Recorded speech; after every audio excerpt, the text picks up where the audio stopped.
Hi everyone, hope you're doing well from wherever you're watching this channel, depending on your time zone. Now, we have been seeing the consistent fight between the Trans Nzoia Governor George Natembea and the Ford Kenya Party leader Wetangula, who is also the National Assembly Speaker. And with this fight, we see George Natembea coming out so much boldly and wisely to address those who are in a Ford Kenya Party, because they say they're part of the government. And remember, Ford Kenya has been largely the Bukusu political party. And in this move, there is something that Natembea is saying here, which many people will really found assent in that the current leaders in Ford Kenya, they will never fight for you. And is addressing the community, that is Bukusu, because they have never known how to fight for the people. They only understand how to support impunity. Why did he say that? Now, I brought in the context of the Ford Kenya and the Ford, the original party, whereby you would find that the majority of Luhya leaders, the strong Luhya leaders, they used to be in opposition because they were fighting the impunity under Moi administration. For them, they was rather be in opposition, but stand for the people and fight for the people and fight for the liberation of this country in terms of second liberation. Talk about the leader like Natembea. Natembea was in Ford. You talk about the leader like Kijana Michael Wamalwa. He was in Ford Kenya. These leaders, they all came out to fight for second liberation in this country. They fought for Kenyans. They fought against impunity. But now, compare those leaders with the current leaders in Ford Kenya, wakiongezwa na Mheshimiwa Wetangula. In his comparison, it's clear that the living and breathing leaders of Ford Kenya do not understand the meaning of fighting for the people. They literally only understand how to fight for their own stomach. So they fight for their own interest, but not the interest of the people. Therefore, they cannot continue with the good journey and the vision of the party Ford Kenya. That vision died on the way. He goes even further to explain how the current leaders in Ford Kenya betrayed the previous leaders like Kijana Wamalwa, Natembea. Why and how? They were always in court defending Moi. That means they were defending impunity at expense of betraying these other leaders, and in that way they supported the oppressor. So if you have such a leader, how then do you expect these leaders to fight for you, fight for the economy to work for you, when indeed the only thing they understood was to fight for their stomach and then defend the oppressor? Today, people are saying that we have new Moi in the State House and we see them working for him. So what do you expect from him? From such kind of leaders when you are in Western? What much do you expect from Ford Kenya under the leadership of Wetangula? That is the question. Listen to Natembea shortly, then we're going to continue with this discussion. Masinde Muliro alikuwa kwa Ford Kenya. Masinde Muliro alikuwa kwa Ford. Hao ndio walianzisha mchakato wa kuleta uhuru wa pili Kenya. Wakaambia mzee Moi, umetukalia miaka mingi, wakati wa kubanduka umefanya nini? Umefika.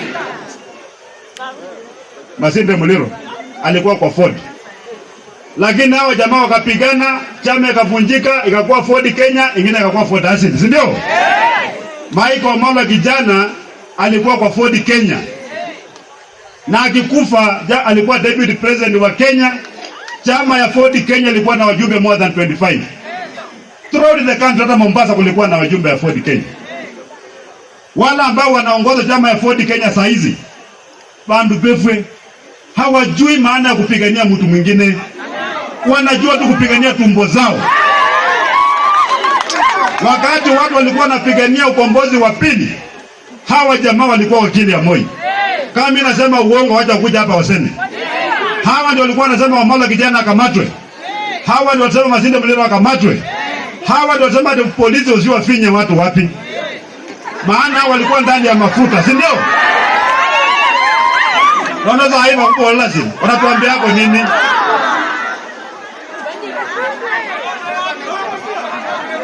Mtu ambaye hajui kabisa, hajui kupigania mwananchi, hata tu haki ya kuongea, haki ya kuassociate, atakuja kupigania kuondoe kwa maskini namna gani? Sera zao ni zile, wameingia tu kwa hii nyumba imejengwa, nyumba ya kutafuta utawala mpya, nyumba ya kuinua maisha ya watu, wamekuja kuingia kwa hii nyumba. Hawajui nyumba ilijengwa namna gani. Sasa sisi tumekuja kusema bwana waondoe jamu huko mbele. Ama namna gani? Waondoe jamu, sisi tupeleke watu yetu ya Western Canaan pia sisi. Ama namna gani? Hiyo ndio tunataka. Na mimi mtu asijaribu kunitisha mimi, don't try to scare me.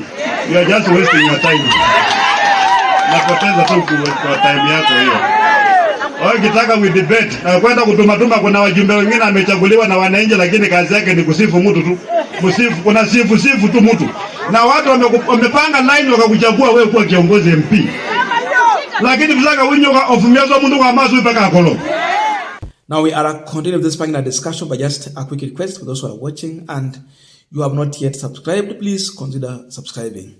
To our channel subscribers, I must say thank you so much. And again, to all our viewers, please give this video a thumbs up. Thank you so much, and back to this discussion. I think in as much you would see this fight escalating between Wetangula and Natembea, there is a very strong message that Natembea is talking about, which is real, which is very truthful. That if there is any leader having some hopes that through the leadership of Ford Kenya under Wetangula, hoping that Wetangula and Ford Kenya party is going to fight for the community, then you are lying to yourself. This can be compared to a man or a woman who is anticipating a ship to dock at the airport. No, it cannot. Hiyo ni sawa na kungojea meli katika uwanja wa ndege. Haiwezekani. Ni nadra. So, with the character and behavior of Wetangula, the way George Natembea has described it, and of course that's the reality. Because go and ask yourself, where was Natembea during that time? Rajli Natembea used to, sorry, not Natembea, Wetangula. Wetangula was in Ford Kenya. He got the support of Moi. At some point, even Bukusus who were against Moi leadership, they were fighting against him. But Wetangula used to win election. And Moi used to support him in that way. So alikuwa mtu wa Moi. When you talk about the people who are in the corridors of the court defending Moi, that's the reality that Wetangula, at one time, he was in court defending the regime because he was part of that. So these were the young lawyers who got to spend their time in court defending the oppressor. So definitely, the only thing they understand is how to defend the oppressor, because that is what they have been doing throughout their lives. Sababu nikikuuliza mpaka saizi pale mheshimiwa Wetangula amefika, ni nini amewahi pigania nchi yenye unaweza mkumbuka nani? What? The only thing majority will know is that he supported an oppressor, which was Moi,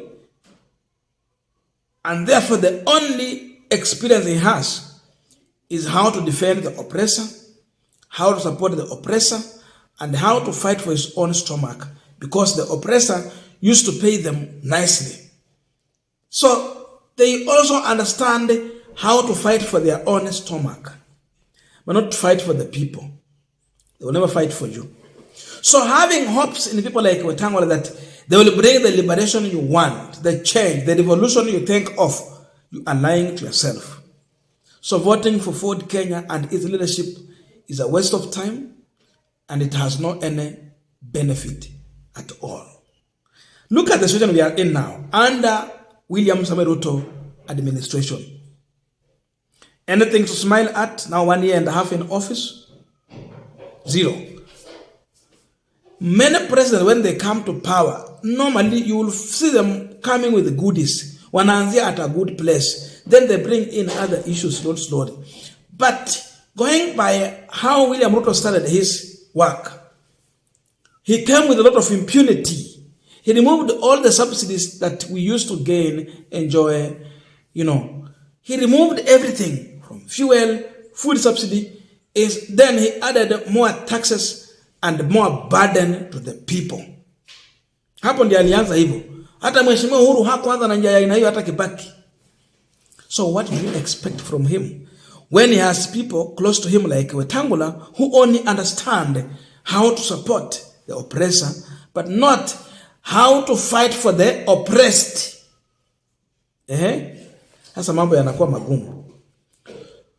So it is waste of time to support Wetangula thinking that he will come with the policies to help the president make economy to work for you. We can never have economic liberation. Hiyo ndio imebaki. As long as we have such leaders in office. And because of this, the fight will continue. We know there's the issue of control and support of Trans Nzoia politics, Bungoma politics, and the large Bukusu politics at play. But Natembea comes out with the truth. I don't know your views, but let us meet in the comment section to continue with this discussion. Thank you so much, and see you in our next video.